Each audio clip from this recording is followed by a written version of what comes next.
Welcome. I'm your host, Ivan Vincent, and this is Truth Is, Episode 4.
Welcome, I'm Ivan Vincent, and this edition is called U.S. Education System Has Fallen. One only has to go online and punch in U.S. Education System Failing to sit and look and see all the varying opinions of why the education system is failing. Now, this is just a limited thing, but the point is it's not just based on an opinion here or there, and some of these opinions are very, let's just say, woke opinions. The point is, let's get to some of the facts of it and some of the actual statistics. The first thing is, if you go through and look at the quality of the education system in America and scroll down the list, you'll see that U.S. education is not even close to number one. We are ranked at 22nd in the whole world. And then let's go into reading and just basic tertiary education. You're looking the world, the United States education, we are 42% of American people have at least a tertiary education. The other big problem is as much money as the United States spends on military and everything else, sending Ukraine money and everything else we waste billions of dollars on. When you look at the world, now I went through this list of countries by percentage. I only went down 15% of how many countries of each percentage, from like 100%, 99%, 98%, 15% actually knew how to read. There are 26 countries that have 100% literacy rate. There are 30 that have a 99% literacy rate. You think the United States is in either one of those? No, they're not. 15 countries have a 98%. 5 have a 97%. 7 have a 96%. 9 have a 95% rate. You think I've hit the United States yet? No. Okay, let's get to number 7. 8 have a 94%. 9 countries have a 93%.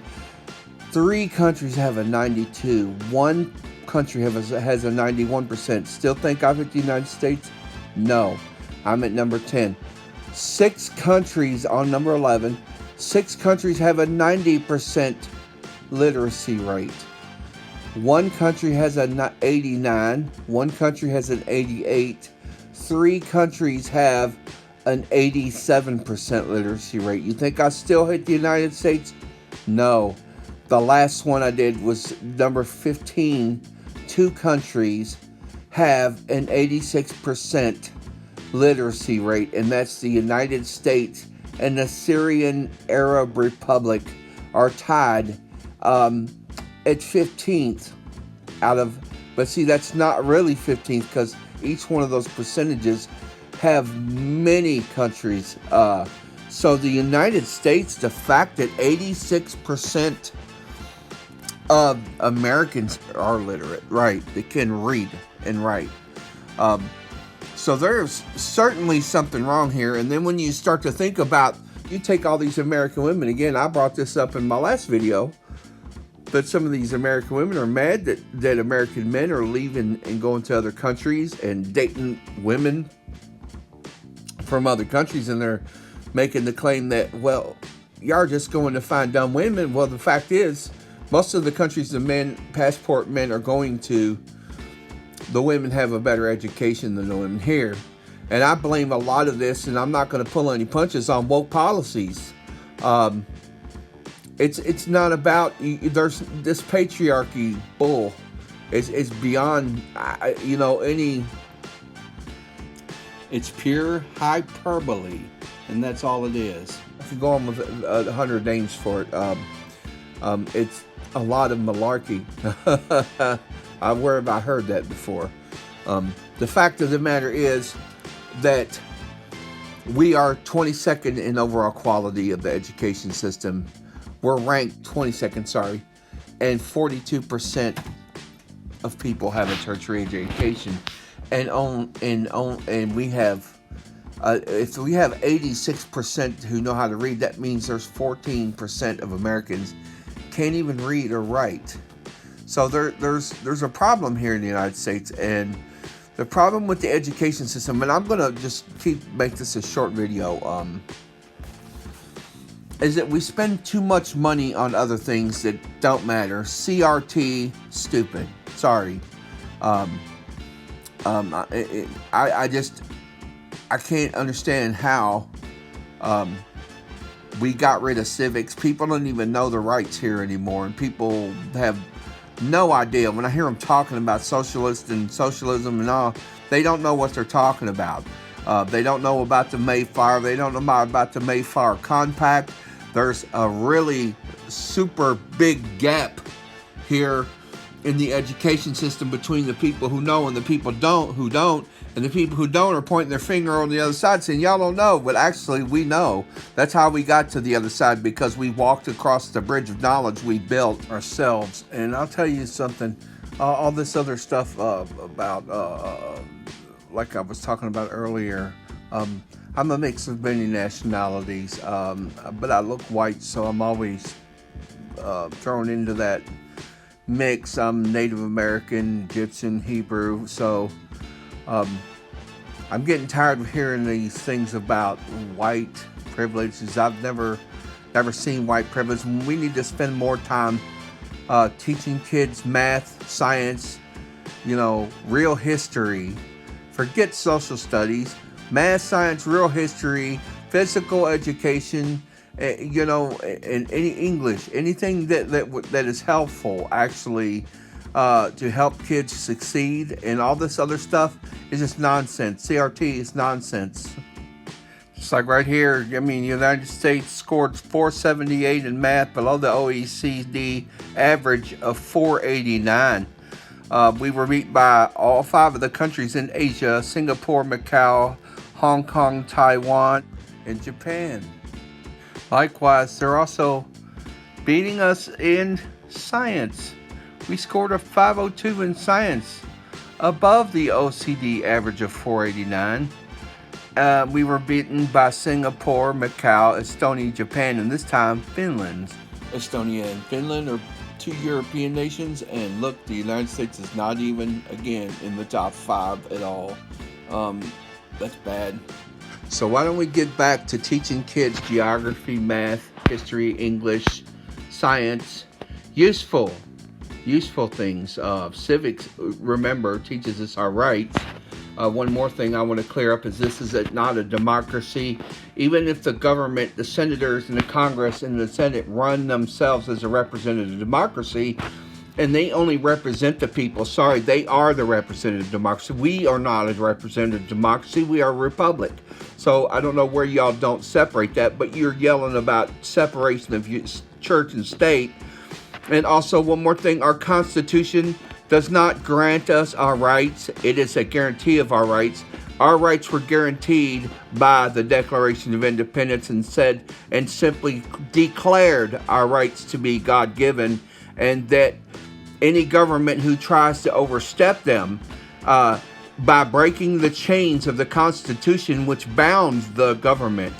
The Constitution is the chains of the government, not the controls of the people, that they have overstepped their bounds. And when they start to enforce mandates that are unconstitutional for them, see, that's their control. When they're breaking their control, that is the right that the Declaration of Independence gave us to say, you know what, you're overstepping your boundaries. And this just isn't a little thing. You're doing it repeatedly. You are, this is clearly written in the Declaration of Independence and says, now we have not only the right, but the duty to take you out of authority and replace you with something that's more in line with the people and to secure their future and health and happiness, okay? And a quick note to that is no matter how many pieces of paper you sign, you cannot sign our rights away. You're only signing away the Constitution, which controls you. So what you're signing away, in essence, is your controls. You're not signing away our rights. Our rights were God-given. So you can't sign enough pieces of paper to sign our rights away. So that's where a lot of people misunderstand the Constitution and the relation with the Declaration of Independence. The Declaration of Independence declared our rights were God-given, in fact, and cannot be taken away. They are inalienable. Read the definition of inalienable. They can't sign them away, no matter what they do. That is Article 6, the Supremacy Clause, Marbury versus Madison. Any law that's repugnant to the Constitution is null and void. They cannot sign away their own controls, because that's what it is. It's their own controls. They can't say my chains don't exist anymore. That's what that is. Oh, let's get back to education. Let's stop with the nonsense. Let's get parents. I know you got to get on board, man. I know you don't like all this stuff, and we got to do something. We can't just stand around and let these people run our country into the ground. And we know who's behind all this. It's the globalists, you know. And you got the people like the WEF, the UN, the EU. You know what they're trying to make is the NWO, right? So let's get to the end of this. Stop all the nonsense, and let's put all this and set the world right, and we can become what we need to be, is a more productive society again, and start building businesses. Instead of giving men a fish, we need to teach men to fish. So let's start into that, and let's do something and change the direction of this country. It all starts with the education system. We have to teach these kids and make them learn as much as they can, so they can build a better future for themselves and for everyone else after them. Take care.